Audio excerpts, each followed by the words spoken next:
আমরা জানতে পারি যে উড়িষ্যায় পরিযায়ী শ্রমিকদের তাদেরকে অত্যাচার করে ভোটার কার্ড এবং আধার কার্ড দেখানোর মাধ্যমে বাংলাদেশি বলে দাগিয়ে দেওয়া, যারা বাংলা ভাষায় কথা বলে।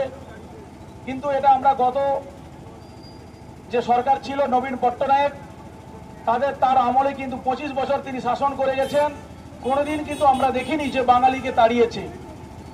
কিন্তু বিজেপি সরকার আসার পরে যেভাবে বাঙালিদের উপর অত্যাচার বেড়েছে, শুধু উড়িষ্যা নয়, গুজরাট, মহারাষ্ট্র, বিভিন্ন রাজ্যে বাঙালিদের যেভাবে তাদের উপর অত্যাচার চলছে, তার প্রতিবাদে কোনো রাজনৈতিক দল কিন্তু মাঠে নামেনি। একমাত্র কিন্তু বাংলা পক্ষ মাঠে নেমেছে প্রতিটা বিধানসভায়, প্রতিটা জেলায়।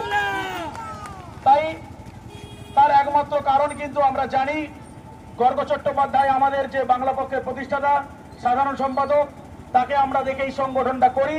বাঙালি হয়ে লড়াই যে মন্ত্র আমরা পেয়েছি সেটা গর্গ চট্টোপাধ্যায়ের কাছ থেকে। তাই আমি বলবো, এই যে দীঘার আমাদের জগন্নাথ মন্দির হয়েছে, এখানে কারা কাজ পাবে?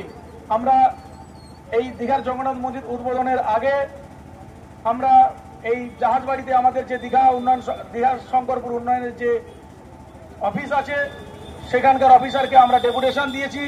ডিএম অফিসে গিয়ে আমরা ডেপুটেশন দিয়েছি। আমাদের একটাই দাবি ছিল যে ভূমিপুত্রদের কাজ দিতে হবে।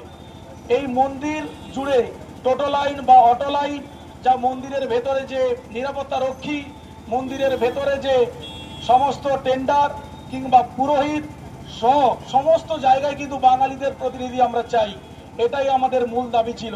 যাই হোক, আমি বেশি বক্তব্য রাখবো না, কারণ আমাদের বক্তারা উপস্থিত আছেন, গর্গবাবু আছেন, শীর্ষ পরিষদের সদস্যরা সকলে আছেন, তারাই বলবেন। এই বলে আমি ছোট্ট বক্তব্য শেষ করছি। জয় হিন্দ, বন্দে মাতরম, জয় বাংলা।